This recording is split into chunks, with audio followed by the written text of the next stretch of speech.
Ma arvan, et Riigikogu peab võtma vastu seadusi, mis teevad inimestele head. Ja see on kindlasti üks samm Eesti riigis selle poole, kus tegelikult nii ettevõtjad kui inimesed võidavad. Nii et selliseid seadusi tuleks veel rohkem teha.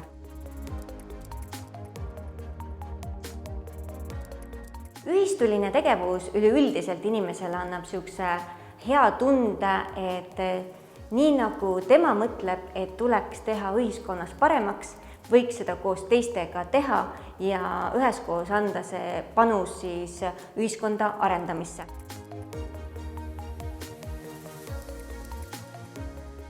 Ma arvan, et iga riik, kus on väga palju ühistulist tegevust, võidab väga selgelt. Sellepärast, et need inimesed, kes kuuluvad ühistulisse tegevusse, nad on kindlasti palju rohkem motiveeritud ühiskonna asjades kaasa rääkima, toimetama ja lööma kaasa.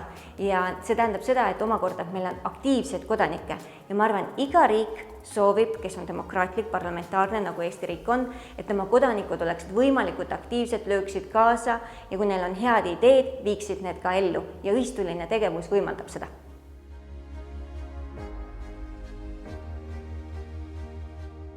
Ja ma kindlasti soovitan inimestel ühistulisest tegevusest osa võtta.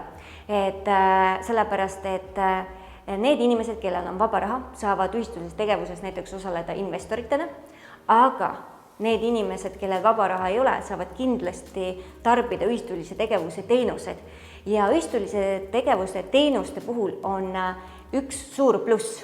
Ja see suur pluss on see, et see ühistuline tegevuse eesmärgid on palju pikaajalisemad, sellepärast, et seal on rohkem liikmeid, mis tähendab omakorda, et see ei ole ühepäevane ettevõtluse liblikas, vaid et kui inimene võtab sealt selle teenuse, siis ta võib olla tegelikult kindel, et nii kvaliteet kui ka siis rahaline väärtus, mis ta selle eest maksab, on võrdväärne ja sest ühistulise tegevuse siis investorid on väga motiveeritud, et pikaajaliselt oleksid neil head kliendid.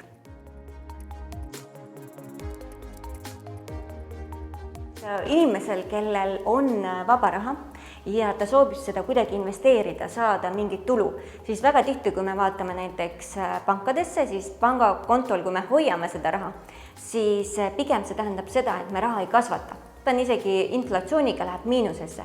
Nüüd, kui inimene soovib aga oma raha kasvatada, siis üks võimalus on kindlasti ühistulistes tegevustes seda rahalist väärtust kasvatada.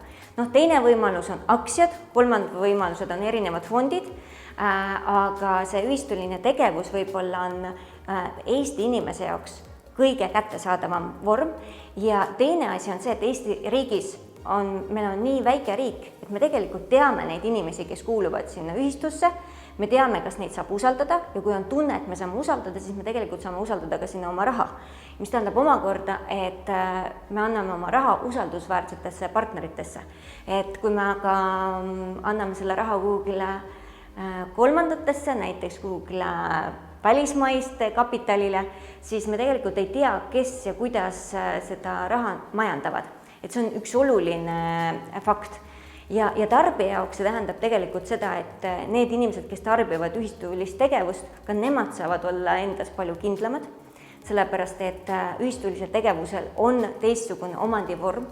Need omanikud on motiveeritud, et võimalikult kaua ühistuline tegevus toimiks ja see tähendab seda, et pettust tegelikult, ma arvan, et on vähe.